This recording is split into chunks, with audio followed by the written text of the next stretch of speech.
নামিয়ে ফেলেছি বাটিতে। আমার ভিডিও যদি তোমাদের ভালো লাগে লাইক কমেন্ট করে পাশে থেকো। অনেক ধন্যবাদ। খুব ভালো থেকো। তো বন্ধুরা, আজকে আমি করবো কাতলা মাছের পাতলা ঝোল। এখানে মাছ ভেজে রেখে দিয়েছি। এখানে একটু আদা, জিরে, ধনে ওগুলো একটু বেটে রেখেছি। আর একটা টমেটো দিয়েছি। আর এখানে আলু বেগুন ভেজে রেখে দিয়েছি সেদ্ধ করে নিয়ে। আর কড়াতে তেল দিয়ে দিয়েছি।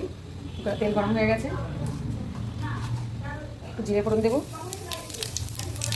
আর একটু পেঁয়াজ ফোড়ন দিয়েছি। একটু ভাজা হয়ে গেছে। এবার যে মশলাটা পড়ে গেছি মশলাটা দিয়ে দিলাম। একটু হলুদ দেবো, দিয়ে আবার মশলা একটু ভালো করে কষা দেবো। এবার মশলাটা ভালো করে কষিয়ে মশলাটা ভাজা হয়ে গেছে আমার।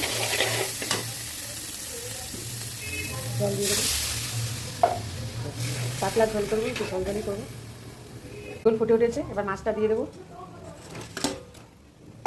মাছ আর তরকারিগুলো ভেজে রেখেছি, আলু বেগুন দিয়ে দিলাম। এইভাবে পাতলা ঝোল করে খেয়ে দেখবে কেমন লাগে। তোমরা কীভাবে ঝোল করো জানাবে।